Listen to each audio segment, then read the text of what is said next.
Então, olá, então boa noite a todos, sejam bem-vindos. Então, meses atrás, eu dei esse curso aqui de introdução ao método filosófico, fui assistido, creio, com umas 20, 30 pessoas, e agora o Silvio Grimaldi está colocando isso à disposição ao público maior, e aproveitando a ocasião, então, achei que deveríamos dar algumas explicações preliminares a respeito do que foi o curso, de por que eu dei esse curso, qual é a nossa pretensão, aonde que pretendemos chegar com isso. Bom, a pretensão, obviamente, é de colocar um pouco de ordem na imagem pública da filosofia. Porque a filosofia, nos últimos anos, se transformou apenas numa profissão universitária, e ela, evidentemente, é muito mais que isso, e ao longo da sua história, como nós diremos, ela nem sempre foi uma profissão universitária, e, sobretudo, não foi em alguns dos momentos mais brilhantes da sua história. É claro que se você pegar estudantes de filosofia e espremer o cara e falar, me diga aí uma frase o que é filosofia. Nenhum consegue. Ou seja, eles simplesmente não sabem o que é filosofia. Eles sabem coisas a respeito da filosofia, sabem isso, sabem aquilo outro, mas o conjunto forma uma brilhante confusão que só contribui, no fim das contas, para o crescimento ilimitado do charlatanismo. Nós temos aí até o nosso ministro da Educação, o Renato Giannini, e é evidentemente uma cabeça quadrada, pessoa totalmente inepta, mas que, a todos os efeitos, é professor de filosofia e até filósofo. Quando as coisas chegam a esse ponto, então é claro que a confusão se estabeleceu no ensino da filosofia. Isso não é só no Brasil, em outros países também acontece, mas não em escala tão grave. E onde você vê que isso acontece na filosofia, também é normal que toda a cultura reflita a confusão. Porque se os camaradas especialistas em compreender não estão compreendendo nada, muito menos os outros. Certo? Então, há muitos anos atrás, eu já pensei se seria possível nós alcançarmos um conceito de filosofia que fosse simples, claro, e que atendesse aos requisitos da boa definição, segundo Aristóteles, que é abarcar o seu objeto no seu conjunto e nada abarcar fora dele, de maneira que não haja confusão. Para isso, você tem que alcançar o que é a essência dessa atividade, e a essência é aquilo sem o qual ela não é ela mesma. Claro que toda atividade humana tem muito em comum com outras atividades. Por exemplo, se nós entendemos que a filosofia é uma atividade, assim, uma atividade que se traduz em livros, em aulas, conferências e às vezes em entrevistas na televisão, muito bem, isso ela tem em comum com praticamente todas as outras atividades. Medicina faz isso, engenharia faz isso, física faz isso. Então, é evidente que você, quando diz isso, você não está dizendo nada sobre. Quando o professor José Arthur Janotti diz, a filosofia é eminentemente uma atividade que lida com textos. Então é impossível distingui-la da filologia, da literatura, das traduções e da atividade editorial de modo geral. Quer dizer, mais confuso do que isso é muito difícil. Então, como é que a pessoa pode se dedicar, às vezes 30, 40, 50 anos a uma atividade e não fazer a respeito dela a pergunta fundamental: o que é? Quid est? Esta é a pergunta filosófica por excelência, e se os próprios filósofos, entre aspas, não a fazem a respeito da própria filosofia, muito menos fazem a respeito do que quer que seja. Então a filosofia se torna, vamos dizer, uma arte de você dar opiniões sobre todas as coisas sobre as quais você jamais pensou. E é exatamente o que está acontecendo. Então, uma das finalidades deste curso foi sanear um pouco o ambiente. Esse curso foi um dos que eu mais gostei de dar, porque eu achava isso urgente e importante. E tanto gostei que eu estou transformando num livro, não é apenas uma transcrição corrigida, mas é um livro redigido inteiramente desde o começo, que acompanha um pouco a ordem da exposição que eu dei na ET.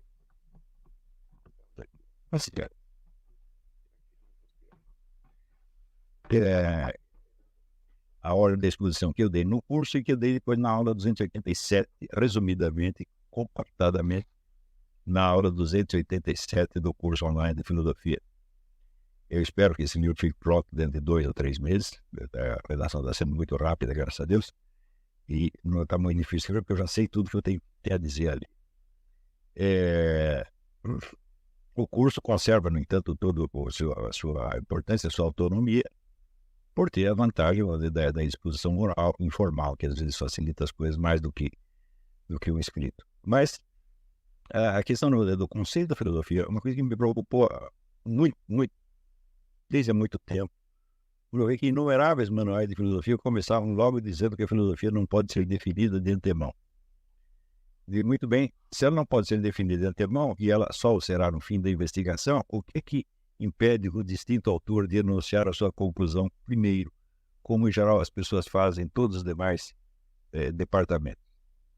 Geografia, digo, bom, se eu te der uma definição de geografia, você não vai saber praticamente nada a respeito de geografia, apenas uma forma lógica. Você só vai saber o que é geografia depois de você estudá-la algum tempo, daí você tem a visão concreta e cheia, plena da coisa. Então, isso aí se aplica, se isso fosse válido, se esta alegação da impossibilidade de definir fosse válida, ela seria válida para todos os departamentos do conhecimento, né? E uma simples definição não dá para você a vivência concreta do que você está lidando, não é isso? Então, eu falei, bom, é impossível que não haja uma definição, um conceito de filosofia que seja universalmente aplicável e que dê ao recém-chegado uma ideia muito clara do que os filósofos estão fazendo e de por que ele deveria se interessar por isso. Para isso, evidentemente, a dificuldade na qual os autores esbarram, que os leva a dizer que não se pode definir a filosofia, é o fato de que buscam defini-la, às vezes, pelo conteúdo das várias filosofias, pelos temas abordados e pelos sistemas, obras filosóficas finais. Você fala, claro que a filosofia não pode ser definida assim, ela tem que ser definida na sua raiz, isso é como o princípio do qual emana toda a atividade que resultará em toda essa produção. Então nós temos que perguntar, não o que há de comum entre tudo que os filósofos falaram, porque você jamais vai encontrar isso, mas o que eles estavam tentando fazer. E é isso mesmo o que vai definir a filosofia segundo o critério que eu adotei aqui. E daí tiramos mais uma segunda conclusão, que é o negócio da técnica filosófica, o método filosófico, que é a coisa que é elementar, que deveria ser ensinado para todos os estudantes desde o primeiro dia que chegam, e que nunca é ensinado. Por quê? Porque os distintos professores também não sabem o que é isso, não têm a menor ideia e não podem ensinar o que não sabem. Então, eu acho que nós temos que fazer uma reforma profunda do ensino da filosofia, porque a filosofia desempenha um papel central e vital na elaboração de toda a cultura. Se reina a confusão ali, reinará a confusão no resto. Professor, uma coisa que, lendo seus textos e convivendo um pouco, participando de suas aulas com um aluno, uma coisa que eu noto que é uma espécie de tensão que eu gostaria assim, de esclarecer nesse nosso diálogo, é o seguinte, por um lado, veja, eu sou formado em filosofia, tenho diploma de filosofia teoricamente, né? No entanto, eu constato aquilo que você denuncia nas suas aulas, que nas universidades brasileiras não se ensina filosofia, se ensina cultura filosófica. Na melhor das hipóteses. Né? E eu fiz um curso de filosofia, até os padres que me ensinaram filosofia, ainda tinha muitos padres que seguiam a filosofia perene, né, Santo Tomás e muitas coisas. Ainda muitos padres usavam o Jolivet, esses manuais antigos. Então, assim, um certo tomismo escolástica havia ali. Mas, de fato, não tem como negar, né, que é um curso de cultura filosófica, mais do que de filosofia. Um outro ponto que o senhor sempre diz, né, é que não é possível uma pessoa aprender a filosofar sem ver um filósofo no ato de filosofar, né? Ou seja, aquela coisa de que eu preciso estar lá, ver a pessoa no ato de filosofar, e aí eu vou ter noção do que realmente é a filosofia, né? Então aqui são duas coisas. Essas duas coisas, porém, parecem em contradição com outra realidade que eu também vejo que você valoriza muito, que é a tradição filosófica, né? Ou seja, problemas filosóficos que foram apresentados por autores anteriores que precisam ser valorizados. Então, essa coisa, veja, não pode ser cultura filosófica, né? Mas ao mesmo tempo tem que aprofundar a tradição filosófica. E tem que ser uma coisa que eu faço, mas ao mesmo tempo eu não posso fazer do zero. Então, essa coisa aqui, o que é que o senhor poderia Perfeito. comentar? A pergunta vai ao miolo da questão. Você veja, você pode aprender pintura vendo muitos quadros? Não, porque os quadros já estão prontos. Você não sabe como o pintor fez aquilo. Então você tem que ver um pintor trabalhando. Qualquer escola de desenho, eu mesmo estudei desenho, né? Não estudei pintura, mas estudei desenho. Todo o truque era esse, você ver como o professor faz e você fazer. Todo o ensino de natureza técnica, ele contém muitos elementos que não são traduzíveis em palavras. Você vê até na área científica, por exemplo, eu tenho aqui, sei lá, um reator atômico. Não basta eu ler o manual de instruções, não, eu preciso ver o sujeito operando, né? Cada gesto que ele faz e ele não vai me dar uma série de indicações. Então, todos os equipamentos científicos requerem a presença física real do instrutor, né? Se não tem isso, você tem, vamos dizer, você está no campo da adivinhação. Você vê como as coisas funcionam, mas você não sabe como, né, da onde aquilo veio, como se faz. E na filosofia é exatamente a mesma coisa. A coisa mais rara na filosofia é o filósofo nos explicar como é que ele fez na filosofia dele. Eu só conheço um único caso, que foi Edmund Husserl. Edmund Husserl sabia taquigrafia, e ele escrevia quase na velocidade com que pensava. Então, cada passo da investigação dele está mais ou menos documentado. Assim é muito difícil, porque Husserl inventou um vocabulário filosófico dele próprio, que só para você aprender o vocabulário leva 2 anos. Tá certo? Mas é o único caso de documentação. Existe também, Valdir, o caso raríssimo, isso aí o Léo Strauss assinava, todo mundo que aprendeu alguma coisa aprendeu com outro, que aprendeu com outro, que aprendeu com outro, que aprendeu sozinho. Né? Então você sempre tem no início das tradições alguém que aprendeu sozinho. Ou pelo menos o essencial aprendeu sozinho. Então você tem inauguradores de tradições que estão trabalhando, vamos dizer, um terreno que está vazio e eles têm que começar do começo. Na filosofia existem alguns casos. Sócrates é um desses. Embora ele conhecesse bem aquilo que os seus antecessores tinham feito, o que eles fizeram não se aproximar nem de longe. Se você compara, por exemplo, sentenças que não sobraram de Parmênides com o ideal de Sócrates, você vê que Parmênides ele emite impressões gerais que ele teve a respeito do mundo. É só isso. Você não vê investigação propriamente.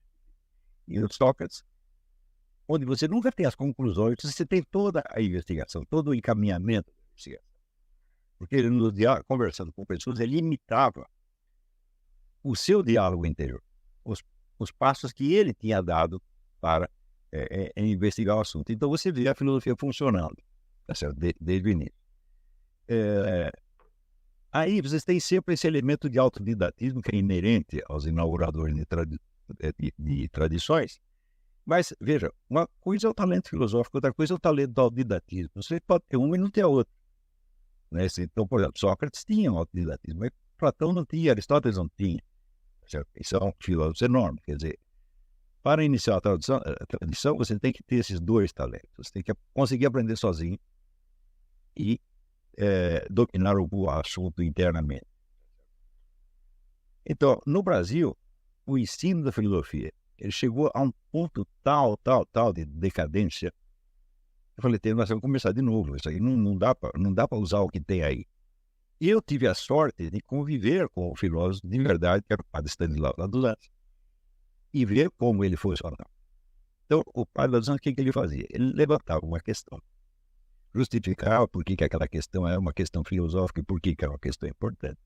E em seguida ele analisava aquilo desde o ponto de vista de todas as coronéis de pensamento, desde o começo dos tempos. E ele, em cada etapa, ele explicava aquilo como se ele fosse um representante daquela escola. Direitinho. Depois outra. Com isso ele armava a equação. Se você ouve o negócio do Aristóteles, a filosofia começa coletando as opiniões dos sábios, né? Ele coletava as opiniões do sábio, mas as opiniões eram discordantes, eram inconexas. Então, o resultado dessa exposição era o quê? É um problema, uma equação. Ele voltava à equação e daí ele dava a solução. Lhe parecia a melhor. Eu via fazer isso muitas vezes, eu ficava absolutamente maravilhado. Isso foi uma grande sorte que eu tive. Tá certo? Mas eu digo, e se não fosse o padre lá dos Andes? Quem existia vivo no Brasil capaz de fazer isso? Mais ninguém. Né? Infelizmente, embora você tivesse bons estudiosos de filosofia de um aspecto, de outro aspecto, mas não um filósofo completo, porque não tinha, só o padre. Que o que ele deixou escrito é muito pouco em relação ao que ele fazia nas aulas. Sim. Então, isso aí determinou a minha vocação. Falei, é isso aí que eu quero ser quando crescer. Mas, embora eu tenha convivido com o padre durante apenas 2 anos e meio, mas a lição ficou. Eu sei como é que se faz. Tá certo? Então, justamente meditando como se faz, cada vez que eu estudava a obra do filósofo, eu não via só o que ele estava dizendo, mas eu me perguntava como ele fez isso. Quais são os passos interiores que ele teve que seguir para poder chegar a tais ou quais pensamentos. E foi daí que eu puxei este conceito de filosofia que eu estou explicando agora, que não é só um conceito filosófico, é um conceito científico, baseado, vamos dizer, na coleção dos fatos. Pode-se demonstrar que esse conceito de filosofia que eu dei aqui, ele explica o que todos os filósofos fizeram, desde Parmênides até agora, até o Eric Wegener, Léo Strauss, etc. E eu acho que sem isso, sem esse conceito inicial, as pessoas ficam absolutamente perdidas. Agora, a questão, vamos dizer, da tradição. Quando ainda existia o ensino escolástico da filosofia, você tinha uma grande vantagem, porque você tem uma tradição autoconsciente. Essa tradição, ela sabe que ela existe, ela tem a sua identidade. Tá? Mas isso tudo acabou. Além disso, se você seguir pela linha escolástica, você não vai entender as outras correntes do século XX que não tem diálogo nenhum com a. Não é que são contra. Simplesmente um está falando uma coisa, outro está falando de outra, completamente diferente. Eu iniciei muitos cursos fazendo o pessoal ler um texto do historiador Wolfgang Stegmüller, onde ele vai mostrando a decomposição da ideia da filosofia. Como essa ideia foi se fragmentando em coisas tão diferentes que você não tem como comparar uma com outra. Então, se você pega um livro de filosofia analítica, do Bertrand Russell, do mesmo Wittgenstein, agora você pega um livro de Nietzsche e compara os dois. Monta uma discussão entre Nietzsche e os analíticos. Isso não é possível. Não tem uma palavra que seja comum por onde você possa botar uma convergência ou divergência. Não há nada. São atividades completamente inconexas. Como é que nós vamos achar algo em comum entre tudo isso? E todas essas coisas diferentes. Nós temos que rastrear desde a filosofia pronta até a sua raiz. Ou seja, o que estavam tentando fazer. E aí que está a pista. Né? Não sei se eu respondi. Sim, respondeu sim.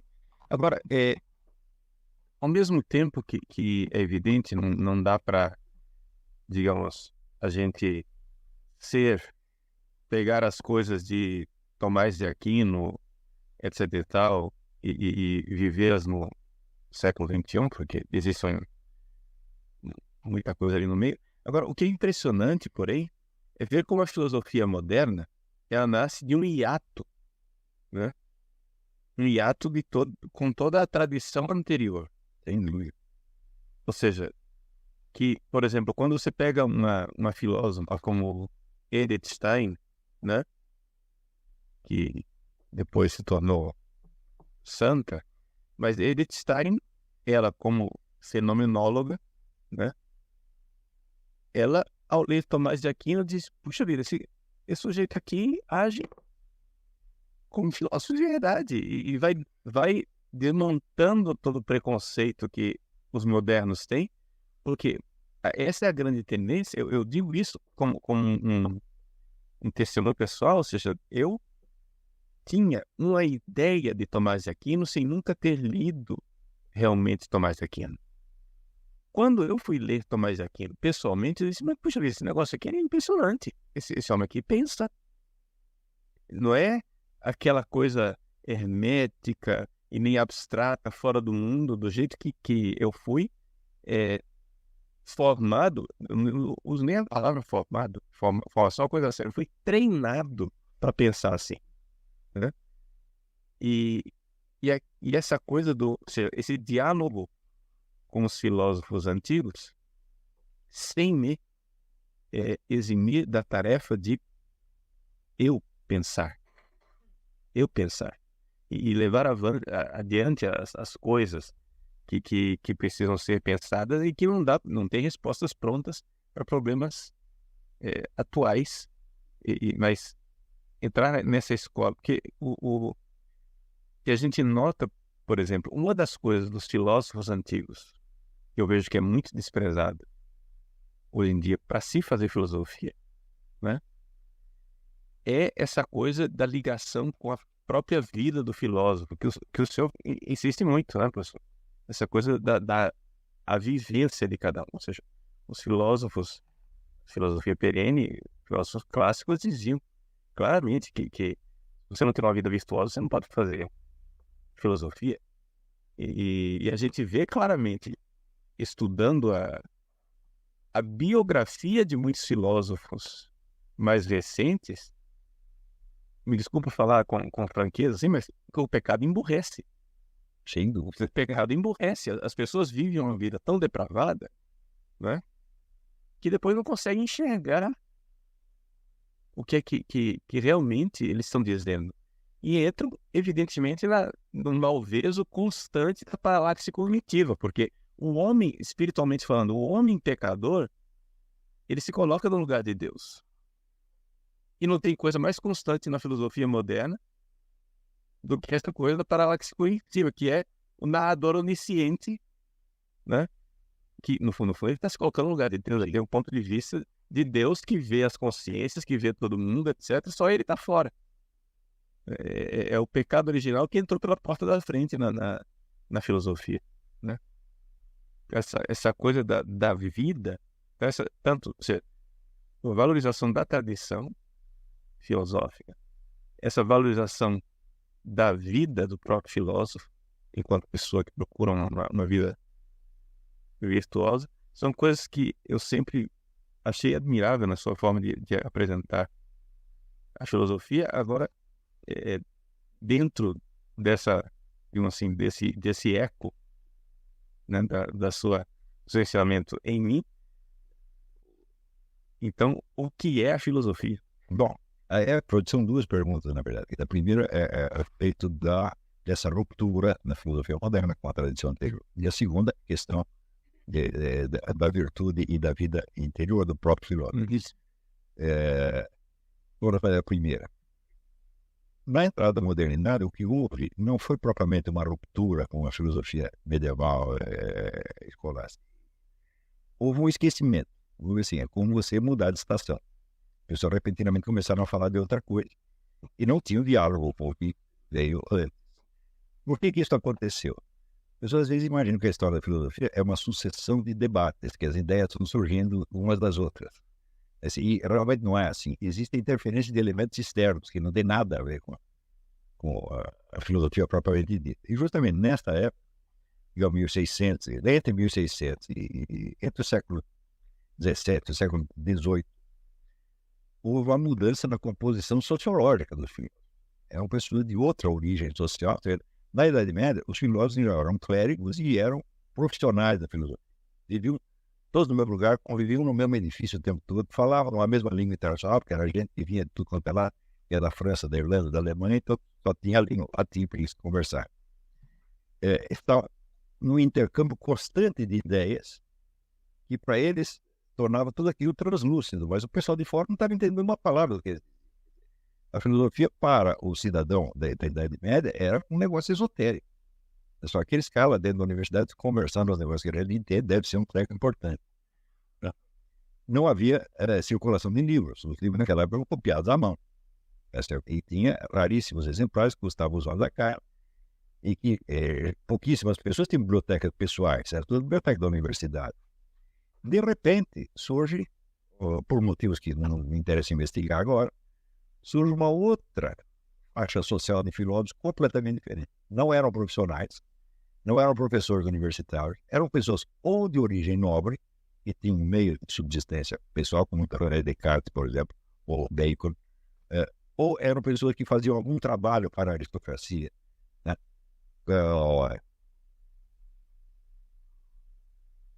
Como o David Hume, por exemplo, que era bibliotecário, importante, ou alguns eram políticos, mas não eram professores universitários.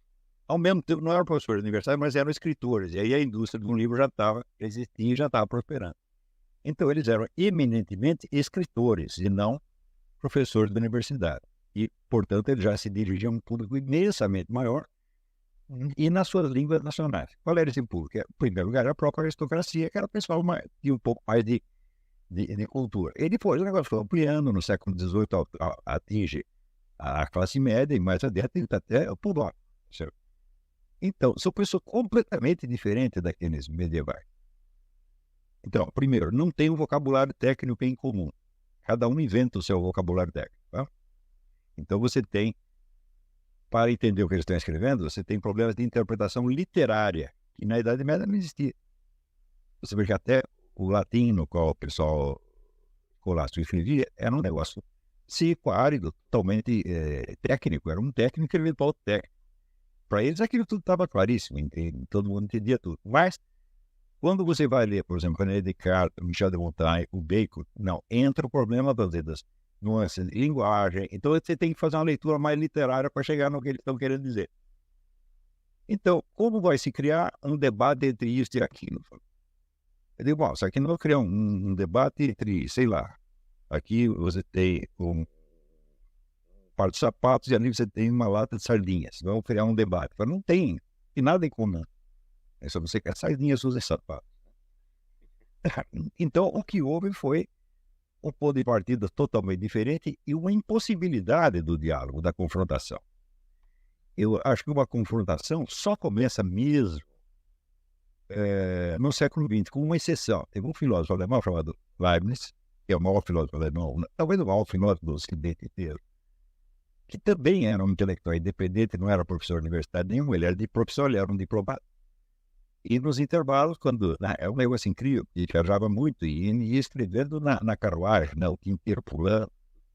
E que a obra de Leibniz é toda constituída de fragmentos. Mas Leibniz estudou muito a filosofia escolástica. Inclusive, os escolásticos mais raros, os escolásticos espanhóis e portugueses, ninguém mais conhecia. Ele foi lá e leu tudo aqui. É o único que fez isso. Mas para encontrar, vamos dizer, um diálogo mais profundo, só no século XX. O senhor fez bem citar Edith Stein. Edith Stein foi secretária dele, que era o fundador da fenomenologia. E ele estudou com Husserl muitos anos, ajudou Husserl a redigir muito dos seus textos. Tem muitos textos que é texto de Husserl, porque foi dito para ela e ela redigiu. Ela estudou muito Husserl e depois foi estudar a escolástica. E viu, epa, isso aqui é a mesma coisa. Né? Mas precisa conhecer muito profundamente. E aí você encontra esse ponto de convergência. Mas, por exemplo, como fazer uma aproximação entre, sei lá, a escola existencialista e os escolásticos? Não tem jeito. Eles não estão falando da mesma coisa. Você pega aqui o existencialista, escolástico, o filósofo analítico. Isso aí esse é o diálogo de abismo. Ninguém está entendendo coisas espanhol do que eu estou falando. E pior, não quer entender, não está interessado naquilo. Não obstante, por trás de toda essa diversidade enlouquecedora, existe uma continuidade. E essa continuidade é justamente aí que eu estou querendo pegar o cerne da questão. O que é a filosofia em todos os casos? De maneira que uma definição que possa abarcar, sei lá, o Bertrand Russell, Karl Marx, Voltaire, Leibniz, até Platão e Aristóteles. E eu acho que dá para fazer isso e está feito já. Agora já expliquei como é que é, agora não tem mais como desfazer. E a segunda questão é a coisa prosseguindo um pouco mais, nessa ruptura, é claro que os novos filósofos, eles começam a tatear assuntos que eles estão sendo os primeiros. Aí tem um monte de florescimento de autodidatismo, os caras não têm com o que aprender. Então eles começam do zero. Como Descartes, embora tenha estudado coisas escolásticas, ele começa do zero. Bacon começa do zero, propondo coisas completamente novas e assim por diante. Então, nesta ruptura, você desce, vamos dizer, de um diálogo técnico altamente desenvolvido para essa coisa tateante do principiante está começando do zero. Então, o que disse Schelling, o grande filósofo alemão, né? Schelling é um dos filósofos mais admiro, ele disse que nessa época a filosofia caiu para um nível pueril. Ele não falou nem no sentido pejorativo, ele disse, de repente, em vez daqueles velhos profissionais tarimbados que estão discutindo uns com os outros, você tem uma criança que está tentando aprender do zero. Isso é exatamente o que aconteceu. Então, que não pode haver diálogo aí. Quanto ao segundo problema, que é o problema da virtude, esse foi um dos pontos que se perderam na entrada da modernidade. Né? Então, o princípio é muito simples. O homem de mentira não pode encontrar a verdade. Então, você tem, inseparavelmente, o trato com certas questões e o aprofundamento do seu próprio nível de consciência. Então, isso aí, para os filósofos antigos e medievais, é uma coisa clara. Os antigos, Platão e Aristóteles, insistem nisso claramente. Quer dizer, a filosofia não é uma disciplina que qualquer pessoa, a qualquer momento, esteja pronta para praticar. Ela tem que ter algumas condições. A primeira condição, bom, Aristóteles diz, não se deve discutir com pessoas que desconhecem ou desrespeitam as regras da investigação. Opa, que regras são essas? Primeira pergunta. Segundo, quem disse que eu estou buscando sinceramente a verdade ou estou buscando alguma autojustificativa ou coisa assim? Você precisa se aprofundar dentro de você, né? Descascar essas várias camadas de auto-engano que nós sempre temos, né? Até você ter uma certeza de que você está pisando no terreno firme. Né? Então, eu acho que, por exemplo, o fato de um Santo Agostinho ter marcado tão profundamente o pensamento da Idade Média, na verdade, marca até hoje, ele é ensinando até hoje, é pelo fato de que ele descobriu uma coisa extraordinária. Ele descobriu um negócio chamado método da confissão. Né? Eu tenho que dizer a minha verdade para mim mesmo, para depois eu saber o que é a verdade das coisas em torno, senão eu vou me enganar. Não tem outro jeito. Então, o Agostinho, ele torna explícito uma coisa que já estava, de certo modo, embutida na filosofia de Platão e Aristóteles. Mas como eles não tinham o sacramento da confissão católica, não estava tão claro para ele. Né? Mas Agostinho percebe, não, peraí, a confissão não é só o sacramento da igreja, ela é um método filosófico, meu Deus do céu. Né? Então, até porque os antigos, né, que acreditavam em Deus, mas era um Deus inacessível, né? Enquanto Agostinho tem um Deus pessoal com o qual ele sabe que pode falar o tempo todo. Essa é uma diferença brutal. E essa realidade, né, de você analisar as coisas sub specie eternitatis, né, debaixo da luz da eternidade, mas uma eternidade que não é impessoal, não é um motor imóvel ausente, mas é alguém com quem eu, o tempo todo posso me confrontar, é alguém que me vê o tempo todo. E que não tem trapaça, não tem como eu trapacear. Ele me vê e o meu pensamento precisa ser sincero, né? Que é exatamente, a gente vê como seria diferente a vida filosófica, pelo menos as pessoas se colocassem esse detalhe, que não é detalhe nenhum, ele é fundamental, é quase o centro da coisa. Né? Não tem nem dúvida. Porque, veja, uma coisa é você se confessar para uma pessoa. Por exemplo, eu fiz alguma sacanagem, vou lá contar para hoje. Eu já fiz isso assim. Ana Denise, você é um filho da puta mesmo, mas está perdoado. Né? Bom, muito bem. Acontece que eu ajeitei a minha narrativa para a compreensão dela. É isso. Eu vou contar para outra pessoa, eu vou contar de outra maneira. Né? Agora, no sacramento da confissão, você está perante um observador onisciente que conhece você mais do que você mesmo. Quando você começa a contar uma coisa, você vê que tem mais embaixo. Coisa que você não sabia antes. Estava lá implícito de alguma maneira. Então, a confissão, o exame de consciência, tal como a igreja ensina, é um método de autoconhecimento e é um método fundamental para a filosofia. Foi isso que Agostinho descobriu. E daí toda a originalidade da filosofia dele. Não que os filósofos antigos não soubessem completamente disso. Eles sabiam, mas eles não tinham a técnica. Eles sabiam o que era preciso fazer, mas não sabiam como fazer. E o como fazer, bom, é a confissão. Meu Deus do céu. É a mesmíssima coisa. Então, você dizer para você mesmo a verdade daquilo que você está sendo, daquilo que você está pensando, Qual foi a minha intenção realmente ao fazer isto, ao dizer aqui? Vamos sondar. Eu tentei dar uma impressão assim, um assado para a pessoa, mas eu por dentro, eu sabia que era outra coisa. Está entendendo? Então, não é, a confissão não é só você lembrar, Bandeira, pecados materiais. Né? Ah, transei com a mulher do vizinho, recebi dinheiro do petrolão. Não é assim só. Tem uma coisa mais profunda, que são os pecados profundos da alma, que são os verdadeiros geradores dos pecados materiais. Você confessa o pecado material, mas esconde a raiz da alma, você está querendo enganar Deus, meu Deus. Né?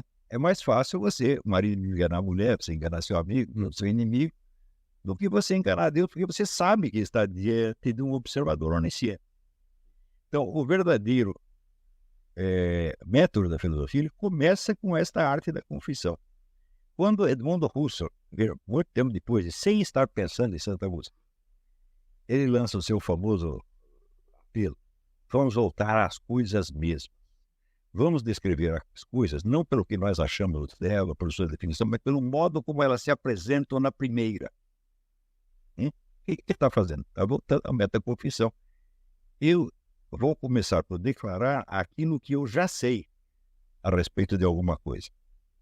E vou investigar exatamente como esta coisa veio parar na minha mente, no meu conhecimento. É o meu método da confissão. Eu já testei isso milhares de vezes. Você pega o sujeito e pergunta. Ele dá uma opinião qualquer. Você diz como essa opinião se originou.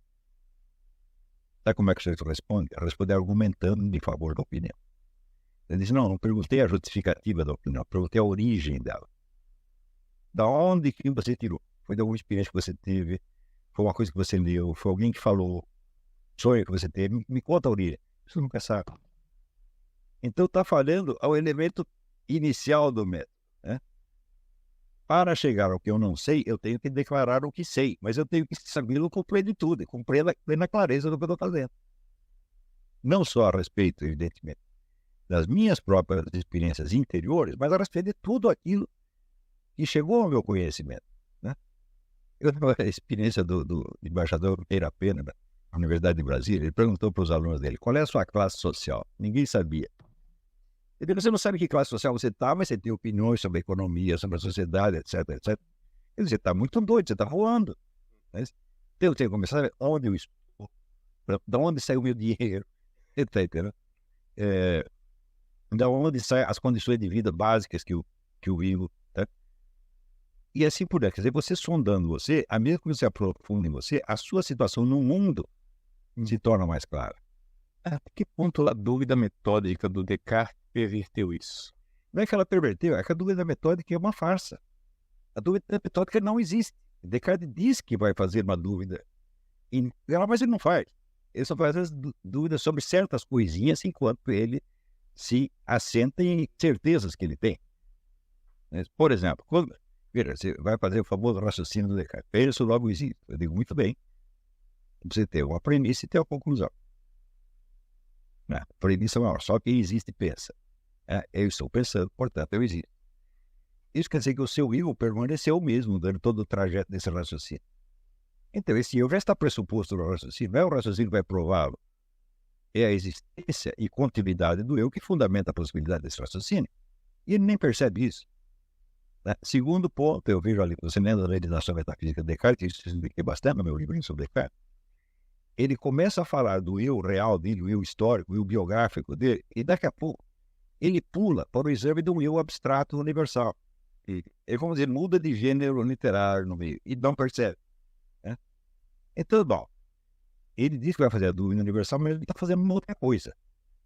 Então, esse é um ponto cego, isso é uma paralaxe cognitiva. Quer dizer, ele está ignorando, isso não é a nesciência, que é a ignorância inocente, a ignorância de um bebê, por exemplo. Isso é ignorância mesmo, porque você está ignorando uma coisa que ele tem obrigação de perceber. Este tipo de coisa você observa em todos os filósofos da modernidade, praticamente todos. Eu acho que o que menos tem isso, Leibniz e Schelling, tem menos, são muito mais conscientes do que os outros. Ou seja, eles entendem a sua situação e, portanto, entendem melhor a situação do que da qual estou falando. Mas, em geral, você tem este salto, esta ruptura interior. E uma das coisas que eu aprendi com você foi exatamente essa coisa que quando a gente vai abordar um filósofo moderno, né, os problemas estão nos primeiríssimos passos que eles dão. Ou seja, porque eu passei, por exemplo, anos estudando Kant, não sei o quê, para entender Kant. Aí depois, não sei o quê, depois na teologia mesmo, estudando Hörner, isso aqui, porque eram autores difíceis. Aquela coisa, né? Tem aquela vaidade do jovenzinho que estuda.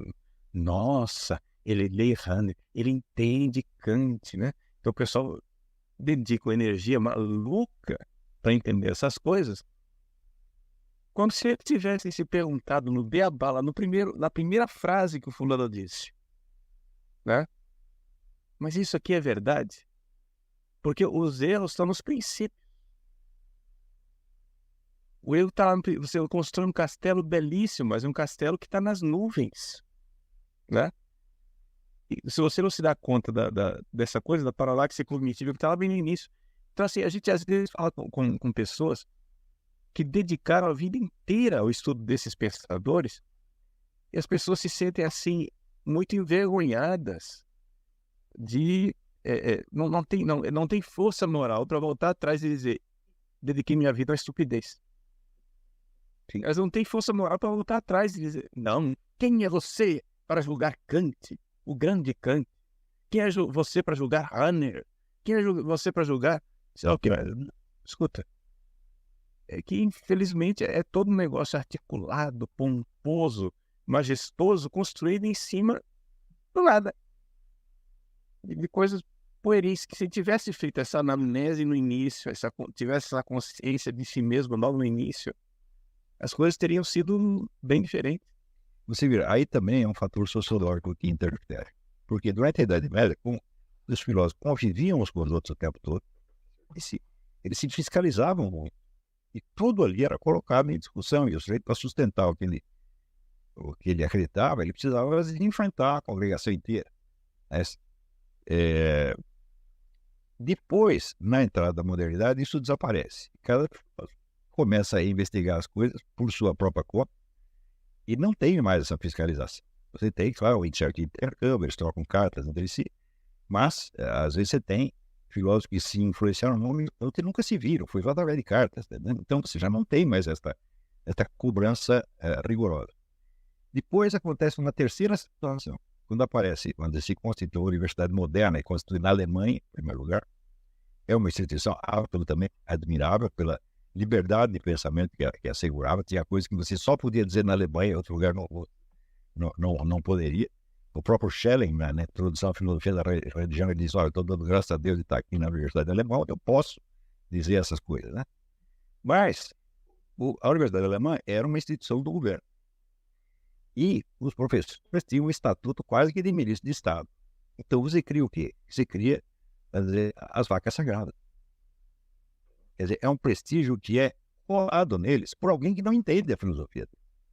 Você não vai dizer que os reis e ministros entendiam tudo que Kant estava falando, não entendia, mas era o professor doctor, não se mexe mais. Então cria esta figura moderna, que tem, vamos dizer, um prestígio imenso e ao mesmo tempo não está tão submetido à fiscalização. Depois surge o negócio da peer review, quer dizer, tudo que você diz vai ser revisto pelos seus pares. Isso é uma imitação do que se fazia na Idade Média. Você voltar a fazer essa fiscalização. Só que isso é feito através de revistas. Né? E a gente sabe perfeitamente que o peer review é uma palhaçada, é uma fraude. Paga os jeitos para escrever bem do que o outro falou. Então, a filosofia virou realmente uma casa de mãe Joana. Esse é que é o problema. Agora, nós não precisamos nos adaptar a essa situação, nós podemos criar outra. Por quê? Veja, hoje nós temos toda a tradição filosófica à nossa disposição. Os livros são copiados em milhões de exemplares e qualquer um pode ser filósofo na sua casa se quiser, contanto que ele com as condições cognitivas e os deveres do ofício.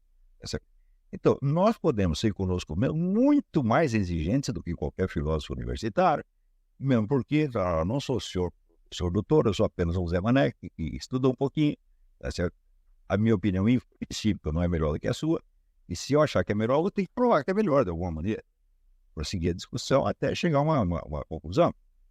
Então, quando você tem, a única coisa que você tem a seu favor, a única coisa que pode impor a sua autoridade, tá certo? É a verdade que você está dizendo e as razões que você alega para sustentar aquilo. Então, você não está se prevalecendo de uma posição social.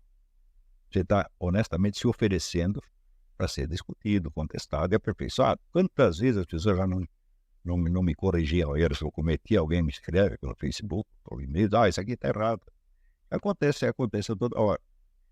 Então, eu acho que nós podemos, e acho que no Brasil, por incrível que pareça, o Brasil tem todas as condições propícias para isso. Por quê? Porque a instituição universitária está totalmente desmoralizada. Ser o senhor professor doutor é uma coisa que provoca riso. Aí o sujeito vem com o seu currículo universitário e diz, está aqui meu currículo lá. Né? Então, esse é o objeto de chacota, e o Brasil é o país da esculhambação mesmo. A gente avacalha com tudo. Então, avacalha com os títulos universitários também. Então, nós temos a condição de partir para uma nova etapa da filosofia. Não só eu, mas muita gente. Tem uma pergunta? Pode, claro. Pode passar alto para. Voltando ao tema da filosofia moderna e da diferença da filosofia moderna em suas aulas, você disse que uma das coisas que você percebeu a respeito de Kant foi que um projeto político dele da sociedade racional parecia vir antes e até fundamental o projeto cognitivo dele. À luz da sua definição de filosofia, de a unidade do conhecimento, a unidade da consciência, eu queria saber se esse tipo de a mudança da casta sacerdotal, a mudança dessa casta intelectual no Ocidente, e isso também se reflete na filosofia moderna como uma espécie de mudança de propósito da filosofia. Quer dizer, de repente a unidade do conhecimento da consciência está servida a um projeto político, a um projeto de sociedade, a um futuro, a um projeto comum, e a filosofia vem a reboco disso para justificar ou para fundamentar esse projeto. Essa pergunta é importantíssima. Quer dizer, é uma coisa. Existem milhões de livros sobre Kant, autor enorme. Eu nunca vi nenhum que assinalasse isso aí. Antes de Kant elaborar a sua teoria do conhecimento, a sua estética, etc., ele já tinha um projeto político pronto. Quer dizer, esse projeto político ele não é discutido em parte alguma, ele é tomado como se fosse premissa autoprovante. E se ele fez isso, então significa o seguinte, essa filosofia não tem fundamentos muito profundos. Um filósofo não pode começar aderindo a alguma coisa e passar o resto da vida justificando. Não, ele tem que investigar, ele tem que procurar e chegar a conclusões pelos 50, 60 anos de idade, e daí ele ensina. Isso é o projeto normal da coisa. A filosofia não foi feita, vamos dizer, para moleque. Quer dizer, uma atividade filosófica ela começa a render seus frutos aos 40, 50, 60 anos. Quer dizer, já está praticando a filosofia antes, mas ele tem algo a ensinar, tem algo a dizer depois de uma certa idade. Quer dizer, é uma vida de investigação, onde você se abre de todo o coração a todas as influências. Você ouve as palavras do sábio, claro que você vai ficar confuso, porque cada um diz uma coisa, mas você se abrir a esta confusão é o começo da história. Né? Quer dizer, Aristóteles dizia que a filosofia começa com o espanto. Então você vê que tantas pessoas inteligentes e sérias disseram coisas totalmente contraditórias, e aquilo, como dizer, uma equação dentro de você, daí você começa a investigação.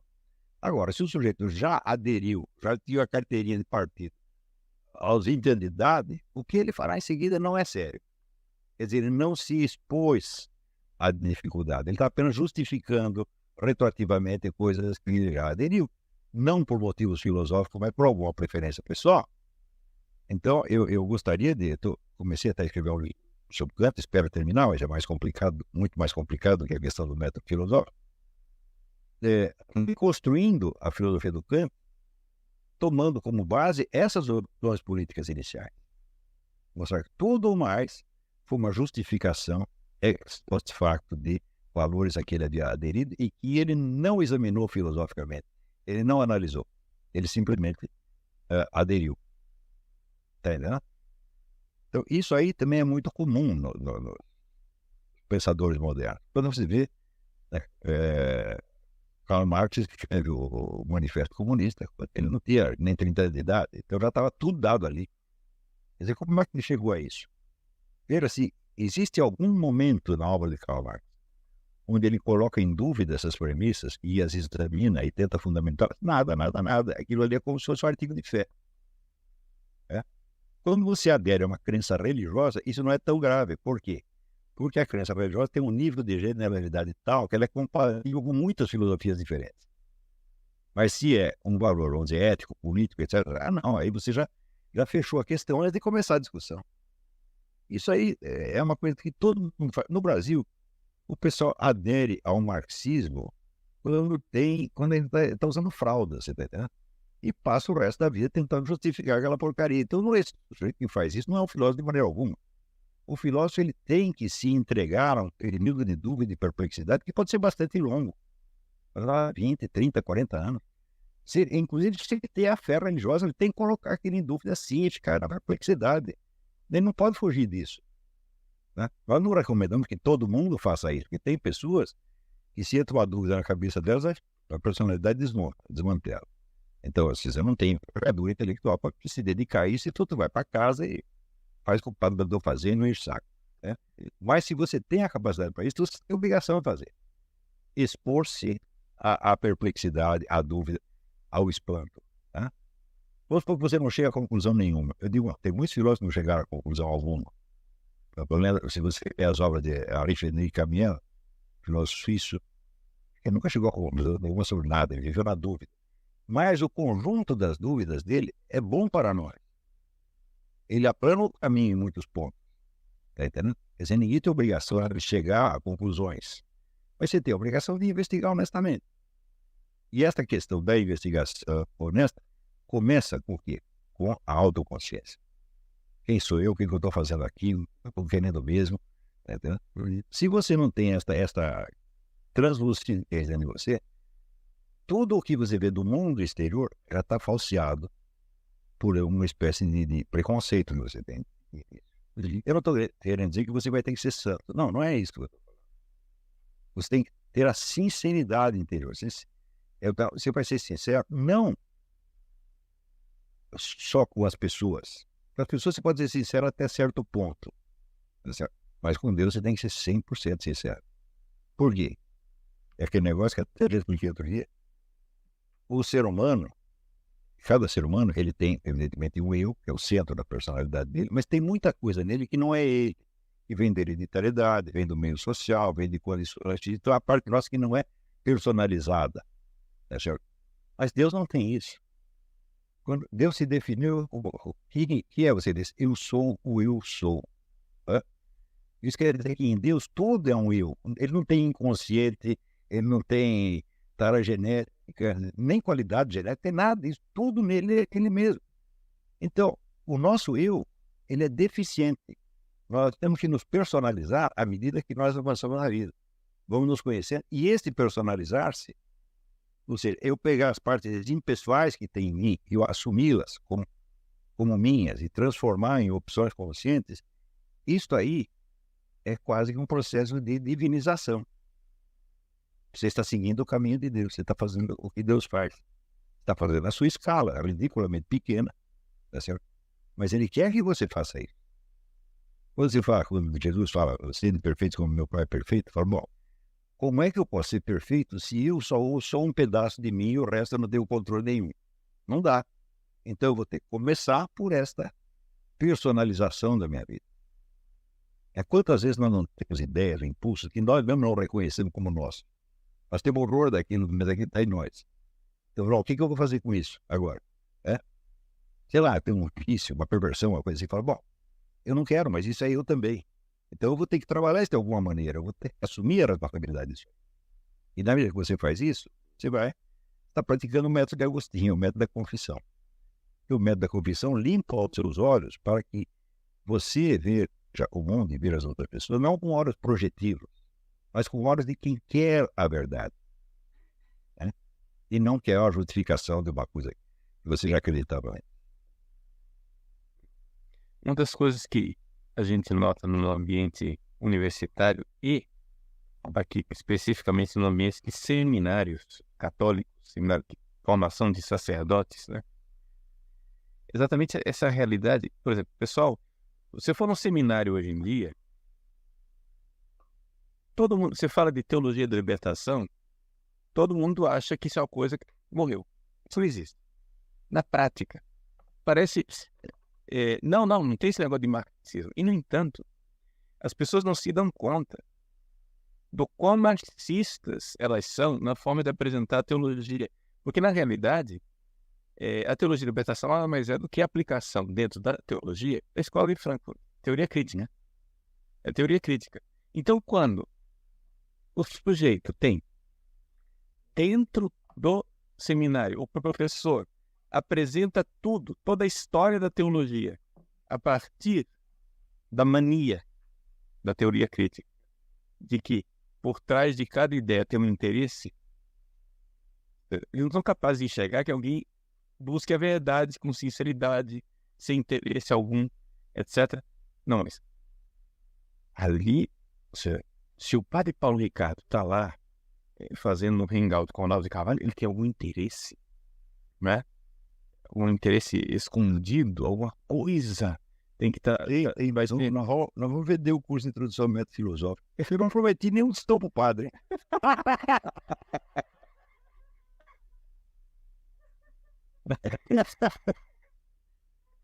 Não, mas o interesse é mais perverso. Eles estão aí para justificar o sistema. Sei lá o quê. Os caras são desequilibrados nesse sentido. Não conseguem mais fazer filosofia por isso. Porque vem interesse em tudo, etc. Mas não se questionam aquilo que você está dizendo, né? A agenda que já estava lá antes dele começar a pensar. O sujeito já tem uma agenda. E ele quer aquilo. Aí você desmonta o argumento dele. Interessante que a opção continua de ver e arranja outro argumento que não tem nada a ver. Entendeu? É impressionante. Eu vejo no convívio isso com pessoas assim, que assim, teoricamente parecem boas, de jeito de boa vontade, etc., mas não se dão conta dessa perversão interior de que elas tomaram uma opção e que você derruba o argumento, a opção continua de pé, ela constrói outro argumento, mas que é o contrário, antípoda do primeiro argumento, e que continua tudo lá, né? Essa coisa realmente que é muito importante a gente ter essa sinceridade inicial de dizer, pera lá, será que são só os outros que têm interesse ou será que nós somos um interesseiro maior? É óbvio, né? Agora, isso aconteceu por causa do negócio da Revolução Cultural. É a estratégia do Antônio Gramsci. Nós vamos falar uma ideia aqui, outra ali, nunca vamos dizer que isso é socialismo, nem muito menos marxismo. Daí diz, isso é palavras dele. Todo mundo ia ser socialista sem saber. E quando ele diz aquele negócio, o partido terá então o poder onipresente e invisível de um mandamento divino, que você obedece sem nem saber que foi Deus. O do imperativo categórico, quer dizer, aquilo que tem que ser de qualquer jeito, que você não consegue conceber de outra maneira. Isso que aconteceu na cultura. Quer dizer, os caras estão repetindo coisa que foi Karl Marx que inventou, foi a teologia da libertação que inventou, mas ele nem sabe de onde saiu, porque aquilo se tornou natural. É isso que o Gramsci chama de domínio do senso comum, que é o senso comum que todo mundo acredita. Nós vamos mudar o senso comum para que todo mundo comece a pensar como nós, sem saber que fomos nós que mudamos. Então, por exemplo, na estratégia gramsciana, vamos dizer, um psicoterapeuta ou um conselheiro matrimonial é muito mais importante do que um político que sobe no palanque com cartaz, entendeu? Porque você vai lá para tratar de uma neurose ou um problema de casamento, o sujeito não vai meter valores da Revolução Social, a Revolução Cultural Gramsciana na sua cabeça sem você nem ter ouvido falar de Antônio Gramsci. Então, com isso, essa profissão de psicólogos, eles estragaram completamente, eles transformaram todos os psicólogos em manipuladores. Né? Psicólogos, educadores, professores, padres. Né? Então, o padre não vai chegar lá e falar, olha, Karl Marx disse isso assim, assim, eu li na Teologia da Liberdade. Não, ele simplesmente faz no seu sermão, passando aquelas coisas como se fosse a doutrina da igreja, como se fosse o próprio Jesus Cristo que tivesse dito assim. As pessoas chegam lá inocentemente e engolem aqui. Chega daqui a pouco, a profecia do Antônio Gramsci se realiza. Todo mundo virou socialista sem saber. Agora, não existe escritor no mundo que tenha mais desprezo do que esse Antônio Gramsci. O sistema dele inteiro É vigarice sistematizada. Ele aprendeu esse negócio com o Maquiavel, como enganar todo mundo. Eu digo, você respeita esse lixo, essa porcaria, né? E o pessoal idolatra para Gramsci. Simplesmente porque Gramsci não teve culpa nenhuma do que Stalin estava fazendo na União Soviética. Ele, coitado, estava lá na cadeia escrevendo, mas estava escrevendo. Sacanagem. Aquilo, obra de Gramsci é livrinho de sacanagem.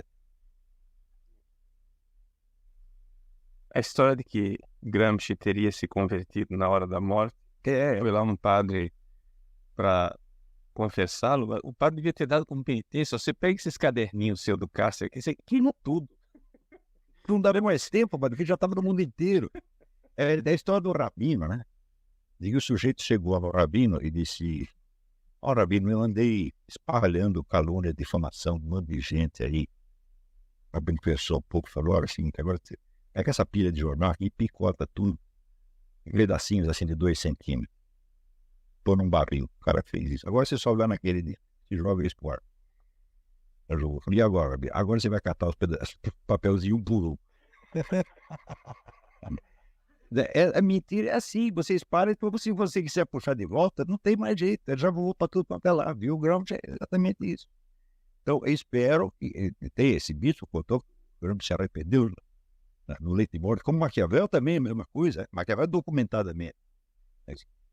Eu digo, bom, qual é a penitência? Não vai dar tempo, meu filho, você vai morrer agora, vai ter que absorver se tinha penitência mesmo, o próprio arrependimento é penitência. Esse é o purgatório. Tu vai ao purgatório, vai passar uns 340 mil anos, daqui a pouco a gente tira você de lá.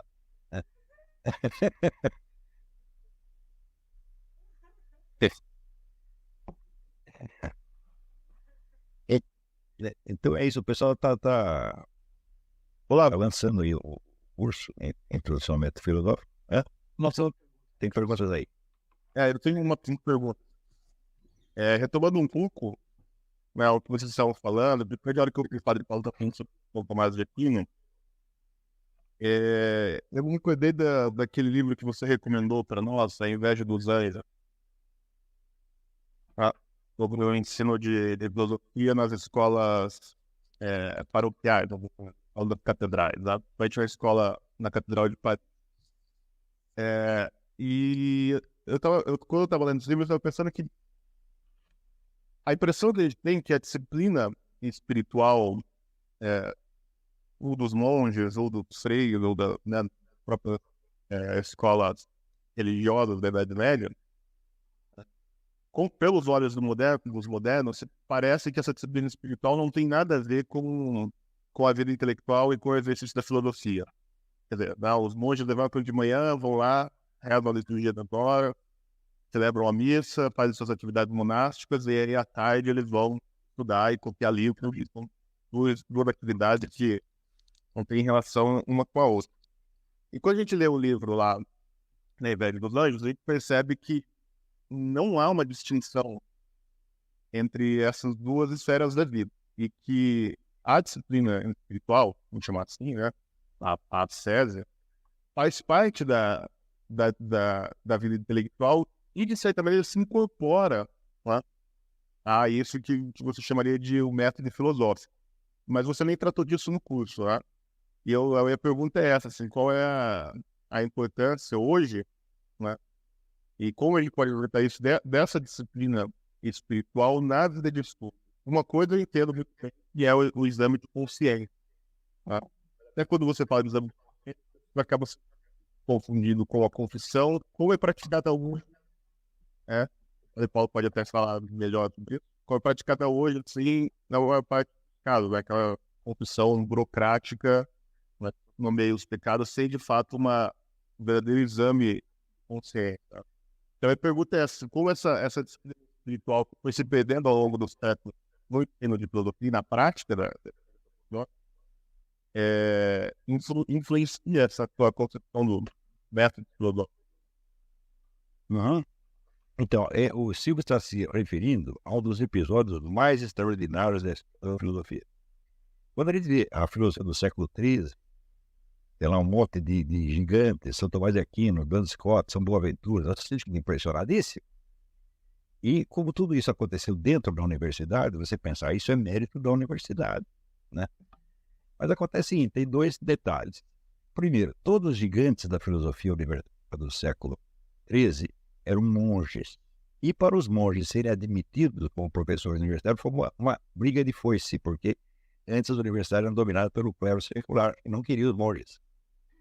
E todos os grandes filósofos eram todos monges. Então os monges entraram, segundo, pela porta dos fundos, arrombaram a porta, dominaram a universidade, e eles criaram a grandeza da filosofia medieval, foram os outros. Esse é o primeiro detalhe. Segundo, pouco se fala da filosofia do século XII. Na filosofia do século XII, as universidades não estavam totalmente constituídas ainda, começando, e o grosso do ensino era dado no que eles chamavam de escolas catedrais e escolas monacais. E qual era a tônica desse ensino? Não era produzir autores de livros de filosofia, era produzir personalidades, né? É criar a personalidade mais bonita possível. Então, você tem ali uma multidão de sábios e de filósofos que saíram dali que não deixaram uma palavra para nós. E é justamente daí que nasce a filosofia, grande filosofia do século XIII, porque Santo Tomás de Aquino, Duns Scotus, eram herdeiros deste ensinamento monacal e não da universidade. Eles, por assim dizer, eles vieram de fora, trazendo aquela tradição da autoconsciência, da virtude, da seriedade, estouraram os esquemas burocráticos da universidade e criaram a grande filosofia do século XIII, que até hoje nós levamos com interesse.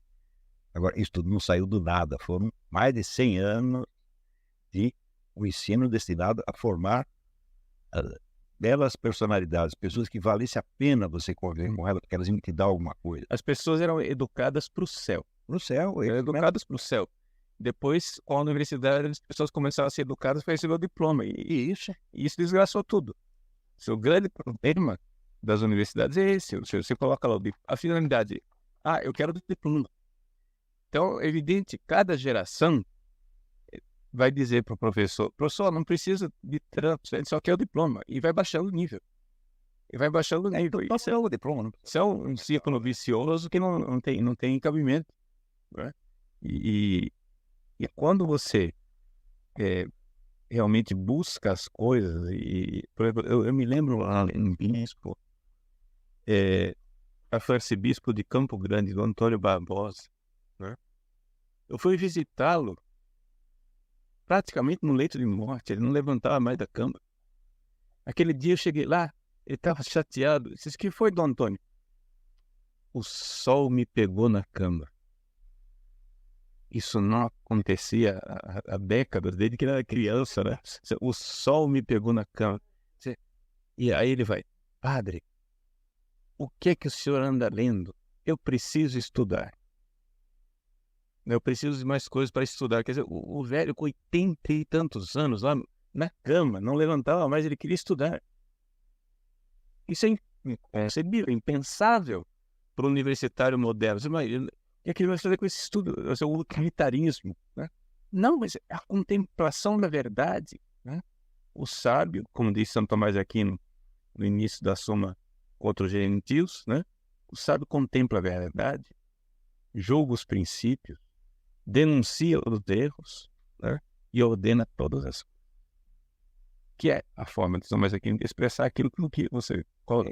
A poesia própria do sábio é botar ordem. Botar ordem. Essa unidade do pensamento e da vida que você... Né? O caos é um negócio assim inorgânico, e ele vai ser na morte, evidentemente. Precisa um mínimo de ordem e unidade, né? Até dentro da personalidade, né? Então, eu me lembro o Michel Weber, nosso instrutor de artes marciais, que ele sempre dizia: as pessoas hoje não têm centro, elas são pedaços soltos, e é pura verdade. Então você tem que encontrar esse centro. Esse centro é o aspecto da sua consciência que se coloca perante o observador onisciente e quer saber. Eu quero saber quem sou eu, o que eu estou fazendo aqui. Tá certo? E eu vou, como dizer, carregar minha cruz. Eu vou pegar tudo o que eu fiz de bom, de mal, e vou somar tudo. Tudo isso sou eu. Não é só aquelas partes bonitinhas que eu posso mostrar em público. Não, tudo isso sou eu. Você tem que ter essa consciência para poder se dedicar seriamente a uma investigação filosófica, senão você vai estar buscando apenas mentirinha para se justificar o interesse do seu partido e assim por diante. Então, esta camada de intelectuais totalmente corrompidos, que se formou no Brasil na década de 60. Eles todos se achavam lindos porque eles estavam contra a ditadura e porque a palavra correta diziam que eles eram a parte mais esclarecida da população. Mas é a parte ainda. Eu estou do lado do bem e sou o mais esclarecido. Então, o que falta? Falta eu tomar o poder. Se eu tomar o poder, controlar tudo, vai ficar tudo uma maravilha. Tomaram o poder, estão lá todos eles. FHC, Zé Serra, Lula, Zé Dirceu, todos a mesma turma, criada com esta ilusão vaidosa. E hoje nós vemos o resultado da vaidade deles. Não tem uma pessoa séria ali no meio. Então, claro, nós queremos resolver tudo isso assim, mas veja que a origem disso foi na vida intelectual. A corrupção começou ali. Não foi como eles não começaram roubando dinheiro, eles não tinham meios de roubar dinheiro. Eles tiveram que enganar muita gente para chegar a adquirir os instrumentos de roubar dinheiro. Então foi uma corrupção de meio século, destruindo a alta cultura do Brasil, destruindo as condições de diálogo, destruindo a possibilidade da busca da verdade, destruindo a possibilidade de falar a sério e substituindo por essas mentirinhas gramscianas, sistema de pretextos para justificar a sacanagem deles. E até hoje eles são assim. Você vê que muitos deles, depois de ter descoberto, depois de mascarar, não sentem vergonha alguma. Se eu tivesse roubado milésimo do que esses caras roubaram e alguém me apontasse na rua, eu ia ficar com tanta vergonha que ia entrar num buraco, sumir. Mas eles não sentem nada. Por quê? Muitos são psicopatas e outros são histéricos, como explica o Dr. Chomsky, que vivem de mentir para si mesmo o tempo todo. E esses caras, eles deram um modelo da linguagem pública, um modelo dos debates, e nós temos que varrer tudo isso. Tem que começar, de novo, com um ponto de partida que marque, sobretudo, a sinceridade. Quando eu ser sincero, não quer dizer você sair contando as partes imorais e obscenas da sua vida para todo mundo. Não, isso aí é sincerismo teatral. Tem gente que gosta de fazer isso. Então, se exibe para criar escândalo no como ele não tem qualidades para exibir, ele exibe os seus pecados, os seus defeitos, e como se estivesse gabando daquilo. Isso é muito feio. A sinceridade é simplesmente essa centralidade de uma consciência que quer a verdade sobre ela mesma e depois quer a verdade sobre as coisas. É muito simples isso. Existem. Você encontra mais exemplos de sinceridade no mundo moderno. Você encontra muito mais exemplos de sinceridade na literatura de ficção e na poesia do que na filosofia.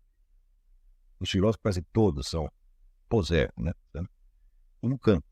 É tudo fingido. Mas a literatura, ela tem essa coisa que ela necessita, vamos dizer, da expressão correta e exata. E a busca da expressão é a busca da verdade. Quando você lê a biografia de Flaubert, o livro de Flaubert, né, você vê o homem atormentando para encontrar a palavra que dissesse exatamente o que ele estava percebendo, exatamente o que ele estava sentindo. O que é isso aí? É um exercício de sinceridade. E isso é inerente à grande literatura. O pessoal da grande literatura só contou a história do padre velhinho aí. Eu me lembro quando eu conheci o Herberto Salles, que era, vou dizer, talvez durante meio século, foi o maior artista da língua portuguesa. E quando eu o conheci, foi uma entrevista que eu fui fazer com ele, estava sentado ali no lobby do Hotel Glória, com o livro Marcel Proust e um caderninho, né, anotando cada solução semântica inteligente que o Marcel Proust tinha inventado para ele poder fazer parecido. Um homem de 80 anos, aprendendo aí como se fosse um menino de escola. É assim que se faz. Né? É isso. Eu acho muito longe, né? É dizendo o que eu quero dizer. E no dia 12, todo mundo na rua xingando esses filhos da...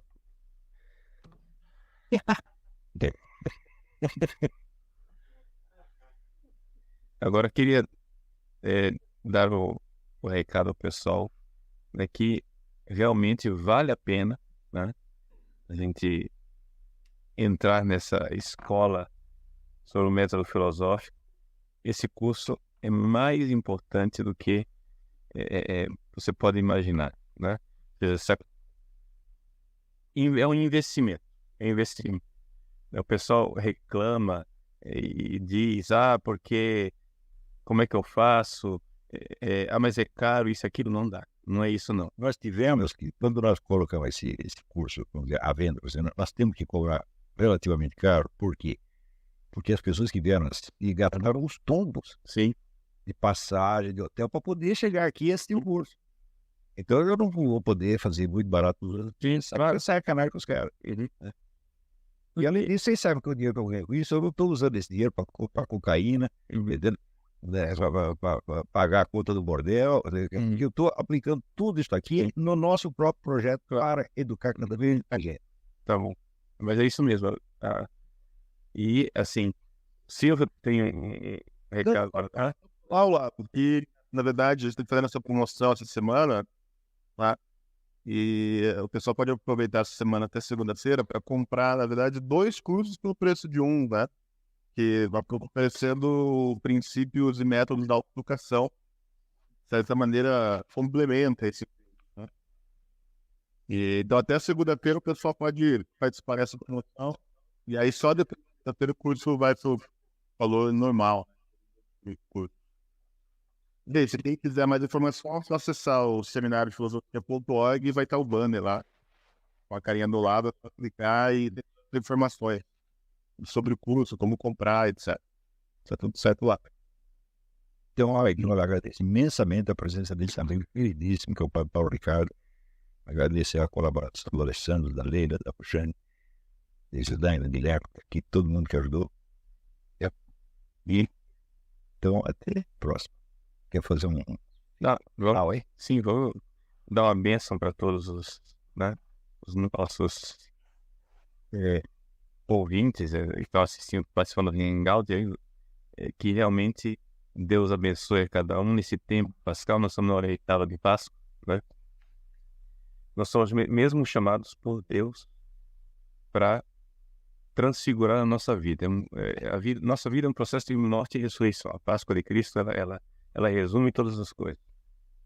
Então a gente precisa morrer, esse homem velho, esse homem vicioso, etc. E que, de tal forma que a gente possa dizer, não sou eu quem vivo, é Cristo que vive em mim. Processo filosófico, né? Embora ele não seja religioso na sua forma de expressar as coisas, né? Mas ele está em profunda harmonia. A igreja sempre enxergou a necessidade de realmente voar para a verdade com essas duas asas, né? A fé e a razão. E o próprio São João Paulo II dizia, né, que uma fé sem a razão é cega e uma razão sem fé enlouquece. Né? E nós estamos vendo isso. Né? Então, tanta gente com fé, mas cegamente seguindo a religião de forma desordenada, e gente que acha que pensa, mas na verdade ficaram loucos. Né? Então, essa coisa de ser, mas onde foi que eu errei? Né? Essa anamnese inicial do método filosófico, como o professor Olavo apresenta, é uma das coisas que eu vejo assim de forma assustadora, assim, assustadora no sentido positivo, né? Um maravilhamento de ver como as pessoas exatamente fazendo essa reflexão filosófica depois endireitando as próprias vidas, quantas vidas, né? E a gente recebe isso. Eu acho que outras pessoas supõem que em outras religiões aí as coisas estão acontecendo também, mas pelo menos do nosso lado aqui da Igreja Católica, né? Quanta gente vem à igreja e diz, meu padre, quero me confessar porque estou fazendo um seminário de filosofia do professor Olavo e eu estou longe da igreja, estou longe de Deus, preciso. E o Olavo faz o... protestante acontece a mesma coisa. Eu comecei esse seminário e tal, também vergonha na cara. Agora entendi o que eu estou fazendo aqui. Então, assim, é muito, muito importante essa coisa, a verdade, né? O próprio Jesus disse, a verdade liberta. A verdade liberta. Então, mas às vezes é um processo doloroso, então é um processo de Páscoa, né? De morte e ressurreição, porque às vezes não é nada agradável a gente se encontrar com a nossa feiura. Mas se a gente vai para frente, existe uma outra realidade que é esse ser amado, né?